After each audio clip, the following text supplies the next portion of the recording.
پہلے کے ادوار میں آج سے 20-25 سال پہلے جب لوگ بزرگوں کو ملا کرتے تھے تو کاروباری رونے نہیں روتے تھے اور دنیاوی مشکلات پریشانیاں نہیں بتاتے تھے، کمیٹی نکل آئے یہ نہیں پوچھتے تھے، بلکہ کہتے تھے حضور نصیحت کریں تاکہ ہماری آخرت درست ہو جائے، قبر بہتر ہو جائے، رب راضی ہو جائے، رب کا رسول راضی ہو جائے۔ اب جو ہے وہ طلباء بھی بیٹھے ہیں، میں بھی موجود تھا، عرض کیا حضور ایسا کوئی عمل بتائیں رب راضی ہو جائے۔ تو آپ نے ٹھنڈی سانس لی اور 2 یا 3 منٹ کی خاموشی اختیار کی۔ اس کے بعد آپ نے فرمایا کہ عبادت سے انسان گناہ نہیں چھوڑتا، ہاں موت کو یاد رکھنے والا کبھی گناہ کرتا نہیں۔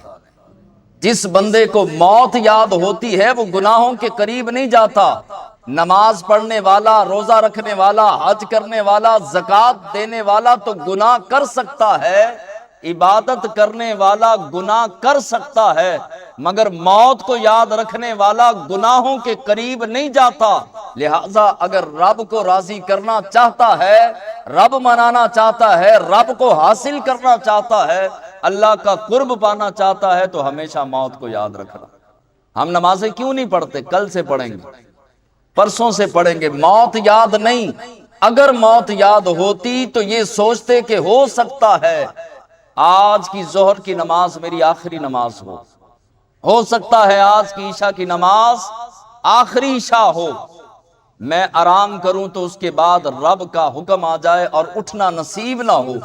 اگر موت یاد ہوتی تو مسجد آباد ہوتی، مسجدوں کے ہر حال بھرے ہوتے اور انسان کسی صورت بھی نماز کو ترک نہ کرتا۔ قیامت کے دن جنتی لوگ جہنمیوں سے سوال کریں گے، یہ اللہ نے قرآن کے اندر بیان کیا۔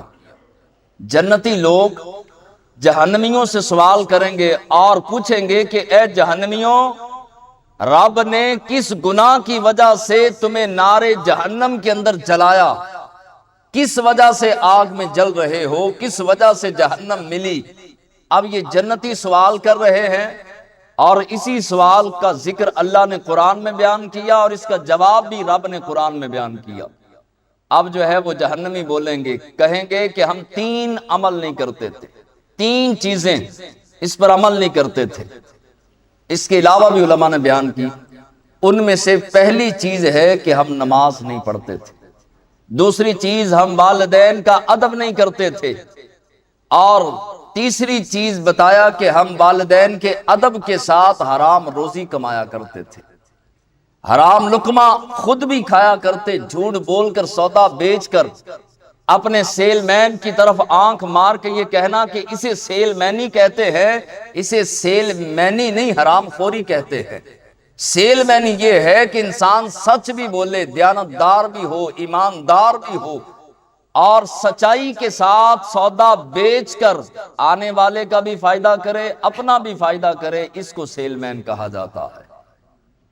اب جہنمی کہیں گے کہ ہم نماز نہیں پڑھتے تھے، اس وجہ سے اللہ نے ہمارے حق میں نار کا، جہنم کا جو ہے وہ حکم دیا،